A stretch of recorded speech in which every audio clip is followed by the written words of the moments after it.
तो 6 महीना सोता रहता था और 6 महीना ही जगता था। क्या ये सही है? नहीं, ये सही नहीं है। कुंभकर्ण टेक्नोक्रेट था। दोस्तों, उत्तर प्रदेश की राज्यपाल आनंदीबेन पटेल का यह बयान अब सोशल मीडिया पर जमकर वायरल हो रहा है, जो चर्चा का विषय बना हुआ है। दरअसल बता दें, आनंदीबेन पटेल लखनऊ के एक विश्वविद्यालय के दीक्षांत समारोह में पहुंची थी, जहां उन्होंने रावण के भाई कुंभकर्ण का जिक्र किया।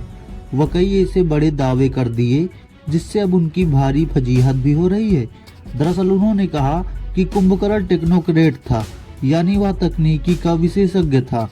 सिर्फ यही नहीं, उन्होंने ये भी कहा कुंभकर्ण के 6 महीने सोने में नहीं बीते।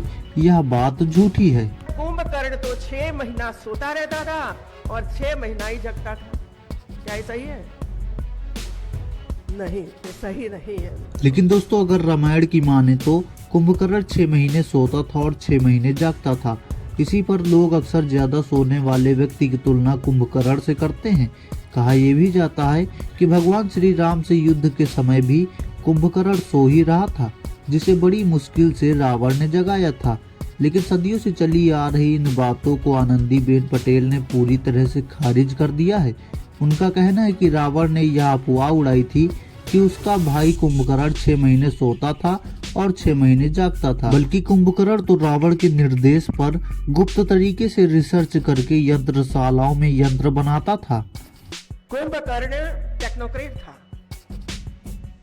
टेक्नोलॉजी जानता था वो, लेकिन ये टेक्नोलॉजी दूसरे कंट्री, दूसरे देश न ले जाए, इसी वजह से गुप्त तरीके से ये यंत्रों बनाता रहता था।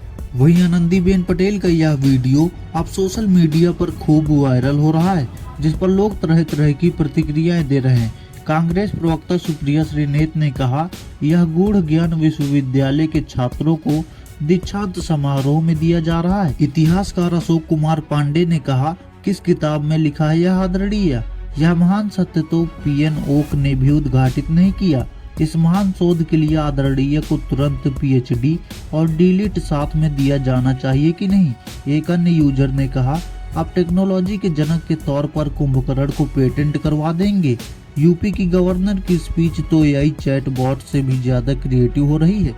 एक अन्य यूजर ने कहा, अमृतकाल में ज्ञानियों की बाढ़ सी आ गई है। नित्य नई खोजें, नए नए आविष्कार हो रहे हैं। नोबेल देने वाले भी डर कर कहीं छुप गए हैं।